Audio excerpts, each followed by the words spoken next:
পাহাড়ে ভারী বৃষ্টির সতর্কতা, ডায়না নদীতে শুরু হলো ড্রেজিং। অতি ভারী বৃষ্টির আগে ডায়না নদীতে ড্রেজিং শুরু হয়েছে, তার জন্য স্বস্তিতে এলাকাবাসী। ভুটান, দার্জিলিং, সিকিম পাহাড়ে টানা ভারী বৃষ্টির জেরে সতর্কতা জারি করা হয়েছে। আর পাহাড়ে বৃষ্টির জেরে উত্তরবঙ্গের নদীগুলির জলস্তর বাড়ছে।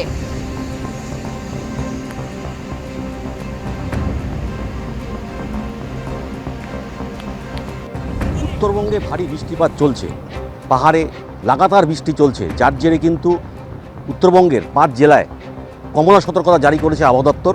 এবং পাহাড়ে যে বৃষ্টি হচ্ছে সেই বৃষ্টিতে কিন্তু ডুয়ার্সে যে একাধিক নদী রয়েছে সেই নদীর জল কিন্তু বাড়তে শুরু করেছে। আমি এই মুহূর্তে দাঁড়িয়ে রয়েছি তিস্তা নদীর সামনে। সেই জলস্তরটা আমি দেখাবো কীভাবে জলস্তর সকাল থেকে বাড়তে শুরু করেছে। পিলারের উপর দিয়ে জল যাচ্ছে, কী পরিমাণ জল তিস্তায় বেড়েছে সেই ছবি আমরা দেখাচ্ছি। এবং উত্তরবঙ্গে যে পাহাড়ি এলাকা রয়েছে সেখানে কিন্তু বৃষ্টিপাত এখনও চলছে। আলিপুরদুয়ারেও কিন্তু কমলা সতর্কতা জারি করেছে আবহাওয়া দপ্তর। ভারী বৃষ্টির ফলে কোচবিহারে একাধিক অংশ কিন্তু জলমগ্ন। আলিপুরদুয়ারেও একাধিক পুরসভার যে এলাকা রয়েছে সেখানেও জলমগ্ন হয়ে রয়েছে।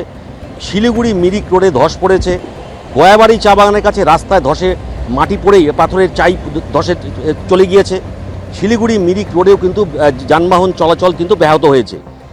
আর আলিপুরদুয়ারেও পুরসভা এলাকায় একাধিক অংশে কিন্তু জল বাড়তে শুরু করেছে। এবং বিভিন্ন যে নদী রয়েছে সেই নদীর ছবি আমরা দেখাচ্ছি। তো তিস্তা, তোরসা, জলঢাকা এই সমস্ত নদীর স্তর কিন্তু জলস্তর কিন্তু বাড়তে শুরু করেছে।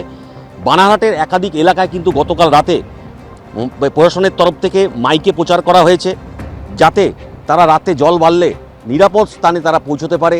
সেই সতর্ক বার্তাও কিন্তু প্রশাসনের তরফ থেকে দেওয়া হয়েছে।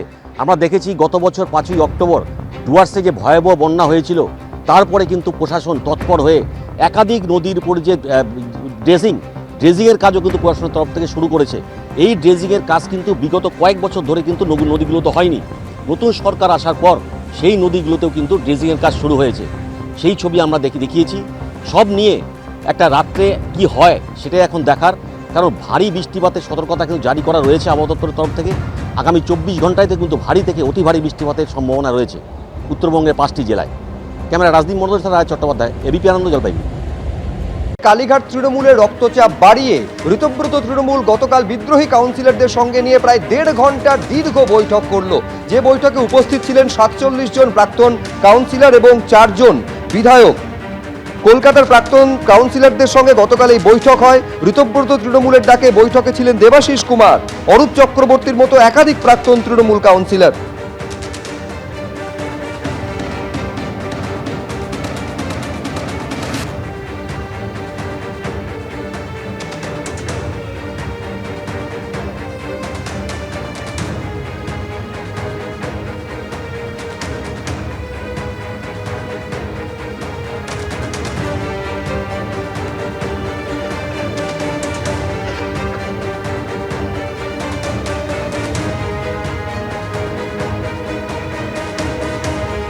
আমাদের বক্তব্য হচ্ছে যে নির্বাচন কমিশনে আস্থা রাখা যাক না।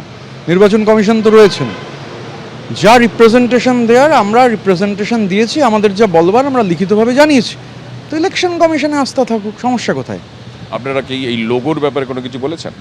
আমরা ইলেকশন কমিশনে যা জানাবার জানিয়েছি। আমরা ইলেকশন কমিশনে, দেশের তো আইন আছে, কানুন আছে, নির্বাচন কমিশন রয়েছেন এই পলিটিক্যাল পার্টিগুলোর জন্য। সুতরাং আমাদের যা বক্তব্য আমরা নির্বাচন কমিশনকে জানিয়েছি। আমরা তৃণমূল কংগ্রেসের সংখ্যাগরিষ্ঠ নির্বাচিত জনপ্রতিনিধি, সব স্তরের জনপ্রতিনিধি, তারা আমাদের সঙ্গে আছেন। তো আমাদের রিপ্রেজেন্টেশন আমরা যা দেওয়ার ছিল, আর আমরা নির্বাচন কমিশনের ওপর আস্থাশীল। বলছি, আপনারা প্রতীকের বিষয়ে কি ভাবছেন? আমি তো বললাম যে আমরাই তো তৃণমূল কংগ্রেস। নির্বাচন কমিশনকে আমরা যা জানাবার জানিয়েছি। নির্বাচন কমিশন যদি কিছু জানায় আপনারাও জানতে পারবেন, দ্যাট উইল বি পাবলিক। আমরা নির্বাচন কমিশনে আস্থা রাখতে চাই। আমরা দেশের আইন কানুনে নির্বাচন কমিশনে আস্থাশীল। আপনাদের তো লোগো ঘাসফুল বা জোড়া ফুল, সেটা আমরা সেদিন দেখেছি আপনাদের বিশেষ সেশনে, কিন্তু মমতা বন্দ্যোপাধ্যায় বা অভিষেক বন্দ্যোপাধ্যায়ের ছবি নেই, পরিবর্তে মহাত্মা গান্ধীর ছবি, রবীন্দ্রনাথের ছবি। আগামী দিনে আপনারা যখন রাজনৈতিক কর্মসূচি নেবেন সেক্ষেত্রে কী হবে? তো মমতা বন্দ্যোপাধ্যায়েরই তো শিক্ষা মনীষীদের সম্মান করা। তো আমরা মনীষীদের সম্মান জানিয়েছি, এর মধ্যে সমস্যা কোথায়? আপনাদের আগামী দিনে কি কোনো রাজনৈতিক যখন কর্মসূচি হবে সেখানে মমতা বন্দ্যোপাধ্যায়ের ছবি থাকবে? যখন রাজনৈতিক কর্মসূচি আমরা ঠিক করব, আমরা আলোচনা করব কালেকটিভ। এখানে ইন্ডিভিজুয়ালের কোনো ব্যাপার নেই, কালেকটিভ বসে সিদ্ধান্ত নেবেন। একেবারে ঋতব্রত তৃণমূলের তরফে বারবার দাবি করা হচ্ছে যে আমরাই আসল তৃণমূল। আপনারা শুনলেন ঋতব্রত বন্দ্যোপাধ্যায় কি বলছেন। এবার আপনাদের শোনাবো বিরোধী উপদল নেতা সন্দীপন সাহা। আমরাই আসল তৃণমূল, তিনিও একই দাবি করছেন। দেখুন, আমরা এনডব্লিউসি মিটিং করেছি, সেই মিটিংয়ে আমাদের যা সংখ্যা দরকার সেই সংখ্যা রয়েছে। আমরা প্রিন্সিপাল অপোজিশন বিধানসভায়, এবং আমরাই তো তৃণমূল কংগ্রেস। তো আমরাই যখন তৃণমূল কংগ্রেস, তো স্বাভাবিকভাবে দলটা তো আমাদের সাথেই থাকছে। তখন আলাদা করে অন্য কোনো বিষয় ভাববার বা চিন্তা করার তো বিষয় নেই।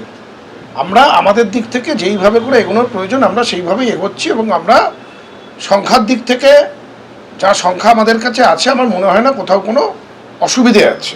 লোগো, দলের নাম এবং সবটাই আপনাদের এবারই থাকবে। সময় দিন না, সময় দিন না, এত ব্যস্ত হচ্ছেন কেন? সময় দিন, সময়ের সাথে যা যা প্রশ্ন করছেন তার উত্তর সঠিকভাবে টেকনিক্যালি কারেক্ট উত্তর আপনারা পেয়ে যাবেন। আমরা এনসিডাব্লিউ আমাদের ফর্ম হয়ে গেছে, আমরা এনসিডাব্লিউর মিটিংও করে আমরা যা সিদ্ধান্ত নেব, কোনো সিদ্ধান্ত আমরা এককভাবে নেব না, সবাই একসাথে সিদ্ধান্ত নেওয়ার কথাই আমাদের মধ্যে হয়েছে। সেই সিদ্ধান্ত আমরা নিয়ে আপনাদেরকে জানিয়ে দেব কখন, কোথায়, কিভাবে আমরা কর্মসূচিগুলো গ্রহণ করব। এবিপি আনন্দ, এগিয়ে থাকে, এগিয়ে রাখে।